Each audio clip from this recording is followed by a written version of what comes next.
The Fall Classic is here. It's probably the most anticipated World Series in recent memory, and I think it's the one matchup that most baseball fans have wanted to get. We got the two biggest cities in the country going at it, two of the most iconic and historical legendary franchises going at it, and it figures to be a really good World Series between the New York Yankees and the Los Angeles Dodgers. So let's get on to it.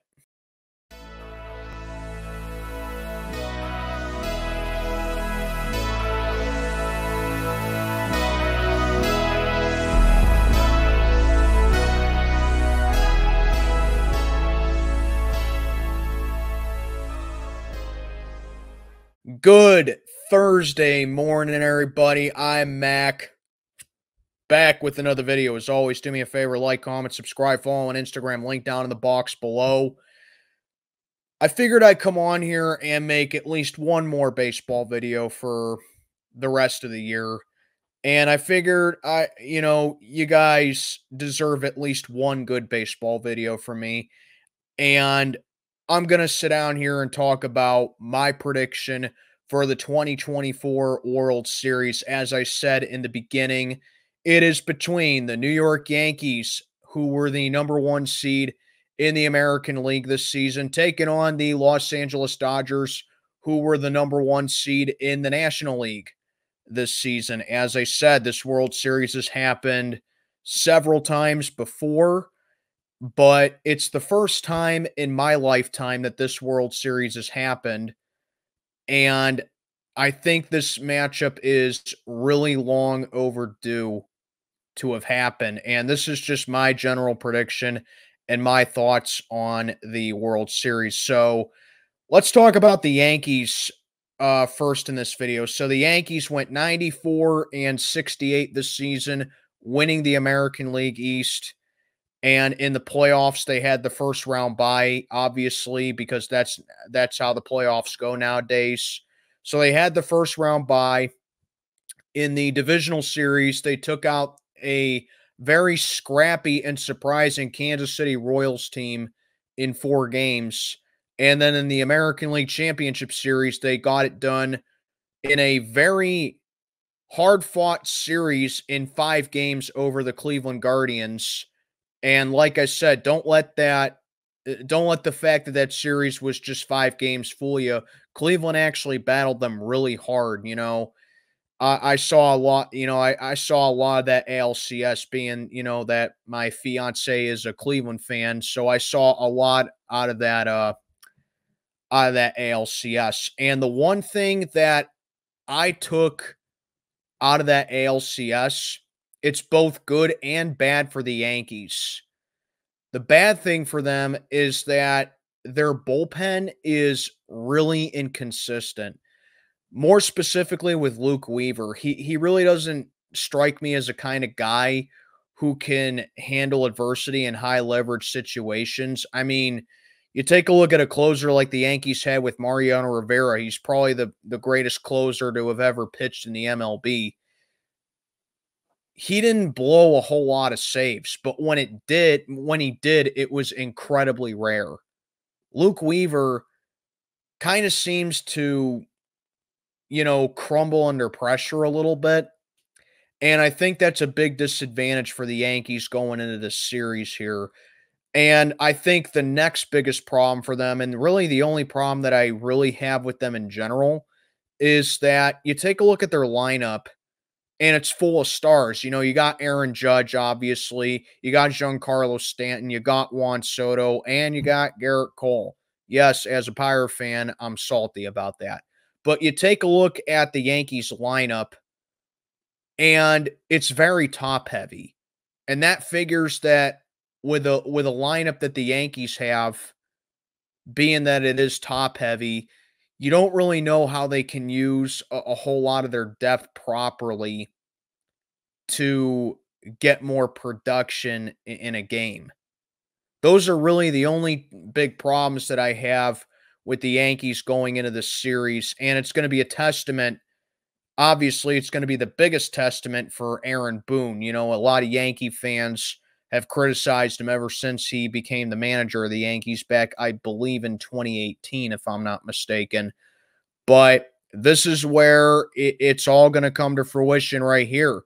But other than that, this Yankee team is just complete on all facets. They got a really good rotation that really shone through in the playoffs this season. They got a ton of power at the plate, which has been their bread and butter over the past, over the past half decade or so.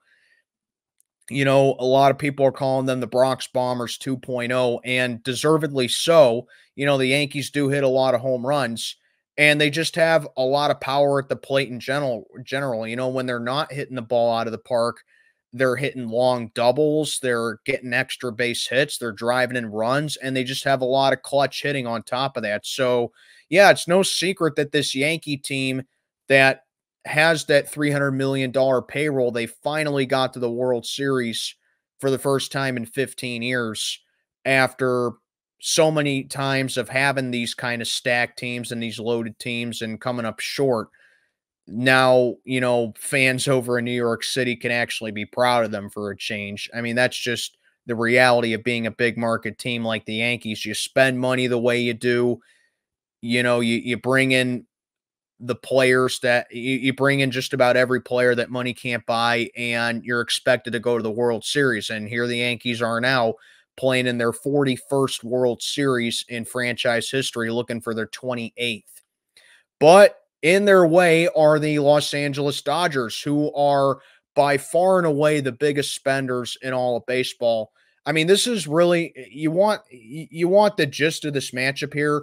It's a matchup between the two biggest spenders in all of baseball. The Dodgers are the biggest spenders. But let's talk about LA here. Obviously, the Dodgers, you look at their lineup, it's like a cheat code lineup. The main catalyst being Mookie Betts, Freddie Freeman playing in a World Series again, but he was limited in the playoffs. Of course, Shohei Ohtani was the biggest acquisition in the offseason, and everyone and their mother knew that he was going to go to the Dodgers. I don't think he's pitching in this. I don't think he's pitching just because of his UCL. Then, of course, you got Teoscar Hernandez and, of course, Kike Hernandez. He's no slouch himself either. So this LA team is just full of stars, and it's full of just powerful players, you know, and that's the biggest advantage I think the Dodgers have going in this series is that they have a deeper offense, they have a deeper roster, and they have a deeper rotation, and they have a better bullpen, in my opinion, than the Yankees do. So, I mean, you take a look at the Dodgers you take a look at both these teams on paper, and you'd think to yourself that LA is by far the better team coming into the series. I don't see it that way, really, because the Dodgers have been dealing with injury problems of their own, as I just mentioned with Shohei Ohtani, and both teams do kind of have bullpen issues of their own. As I mentioned with the Yankees, where their bullpen is inconsistent, the problem the Dodgers have with their bullpen is that they're just way too reliant with it at times. And, you know, how many times have we seen the Dodgers have bullpen games this year? You know, so teams can eventually pick up on that. And it's a situation to where the Dodgers, if they're not careful, they're going to fall victim to the Yankees' power that they have in the bats. And it showed throughout the playoffs, more specifically the NLCS.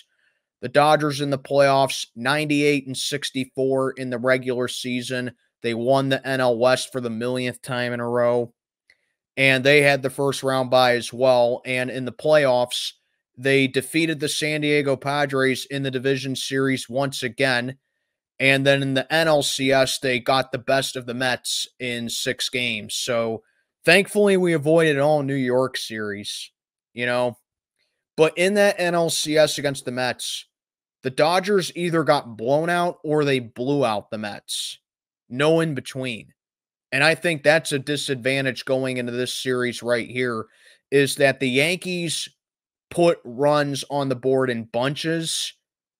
And like I said, if the Dodgers aren't careful, they're going to fall victim to that.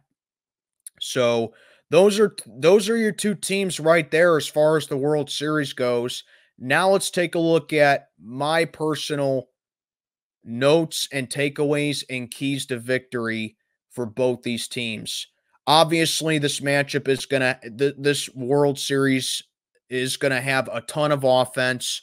There are gonna be a ton of elite hitters in this game, and it's gonna come down to who has the better fundamentals in this series right here. I think LA has better fundamentals going in this series, but as far as the elite hitters and the powerful offense goes, I think it really is, in favor of the Yankees right here. You know what I mean? Because like I said, the Yankees, they hit a lot of home runs, and when they don't do it, they're getting extra base hits. Not saying the Dodgers can't do that, because they absolutely can. I mean, Shohei Ohtani had a 50-50 season, for crying out loud. But I would lean more towards the Yankees' powerful bats more than LA's in this one right here. The Dodgers, they just seem to be a type of team to where they can score other than just being powerful at the plate. And now my keys to victory here for either team. For the Yankees, it's simple. If Garrett Cole can have a quality start and he can have another quality start, bare minimum 2 quality starts in this series. Like if this series goes to 6 games, at least 6 games, and Garrett Cole can have a quality start in both his starts, the Yankees have a great chance at winning, because Garrett Cole has been known as a choker throughout the playoffs, but it looks like he's shedding that label this October, because Garrett Cole has been phenomenal this October. So, yeah, my key to victory for the Yankees is that Garrett Cole needs to have quality starts when it's his turn in the rotation. As for the Dodgers, they got to be able to get to the Yankees bullpen. Because like I said, New York's bullpen, very inconsistent. And with a powerful lineup that the Dodgers have, if they can knock out the Yankee starter early in the game and they can get to the bullpen, I like LA's chances of winning. So this one took me a little bit to think about. And I know a lot of people are taking the Dodgers to win this World Series, but I'm actually in the minority of saying that I believe the Yankees will take this World Series in 7 games. Why? My biggest key factor for the Yankees in this series, their clutchness. As I said, I saw a lot of that ALCS against Cleveland, and the Guardians gave the Yankees all they had despite it being a 5-game series. And even though the Yankees did blow big leads in that series, guess what? When the Yankees needed a big hit, they always got it. Whether it was a 3-run home run, a 2-run double, a single, whatever. Even Juan Soto's go-ahead homer that ended up being the game winner in Game 5 on Saturday night. Whenever the Yankees needed a big hit, they got it. This Yankee team is clutch. The Dodgers, like I said, they've either been blown out or they blew out their team. So if LA does have a big lead, I do trust the Yankees to fight back, make it a game, and potentially come back and win. That's why I'm leaning towards the Yankees in this series. Clutchness is going to come up big time in this series right here, and the Yankees just seem more like a clutch team to me. As for my World Series MVP, I'm going to give a dark horse vote right here, and I'm going to say Giancarlo Stanton wins World Series MVP for the Yankees here. It kind of reminds me of 2009 when Alex Rodriguez had that breakout October. That's what Giancarlo Stanton's reminded me of. He's been a little quiet in the playoffs ever since he became a Yankee, but this October, Giancarlo Stanton's just been incredible. So, I mean, a lot of people are looking at Aaron Judge to win World Series MVP. A lot of people can say Juan Soto, but I'm going to say Giancarlo Stanton would be World Series MVP if the Yankees were to win it. But yeah, that's my World Series prediction. It's Yankees-Dodgers, Game 1 tomorrow night in LA. And let's get on to it. Let me know what you think down in the comments below. I'm Mac. Check it on out for the day. Play ball, everybody. And I am gone.